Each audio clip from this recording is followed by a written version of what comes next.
Back in 2007, I started at BMO, and I started just like as a summer student. My great uncle Don was actually the chief investment strategist of BMO for almost 35 years. And so it was always something I was always very interested in. I was studying at McGill in finance and accounting. I was able to get an internship and start working, and I started working with all these different advisory teams, and that kind of led me to realize the important work that advisors do. I was only 19 years old. As time went on, I was offered to basically work part-time with a team in Montreal while I was studying at McGill. So I had my full class load, and then I would work 3 days a week with this team, 12 to 5 on Mondays and Wednesdays and full day Fridays. I thought that I really wanted to go into investment banking, but then my mom, she kind of got sick out of nowhere, and a health crisis along with this financial crisis at the same time.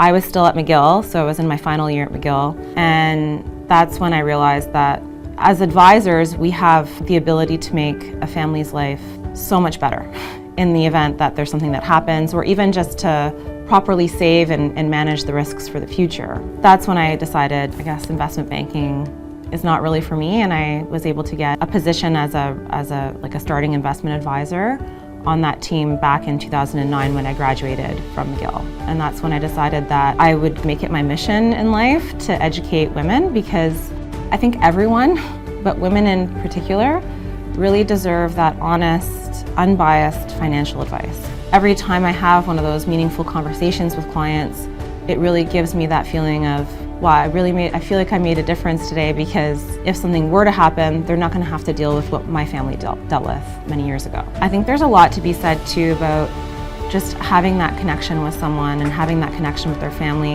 I actually know a lot of my clients' numbers off by heart because they become like my family too. I want to make a difference, and for me that's learning everything I can about them and making sure that I'm helping them reach those goals. You could have all the money in the world, and if you don't have your health and you don't have family, then you don't really have a lot. Feeling wealthy for me is really about family. I have 4 kids, and we also have 2 little dogs, Duke and Oscar. I feel very lucky. So I take them for a walk every single day.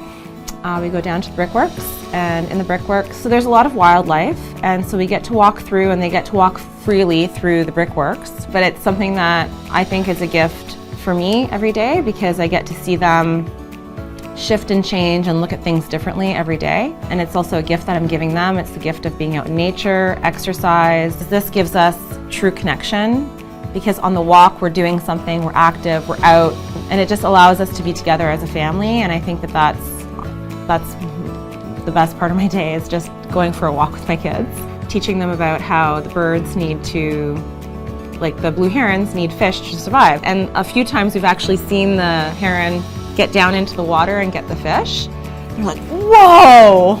Like the looks on their faces is just priceless. Slow and steady wins the race, like the turtle.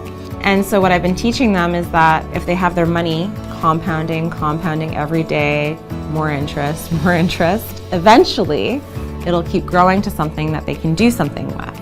And that's how I've been teaching them about it. Our mission is to lead ourselves, lead our clients, lead our team, and always get better. Aretec is powerful because we're taking a big leap in doing what we're doing to help change the landscape of the wealth management industry in Canada going forward.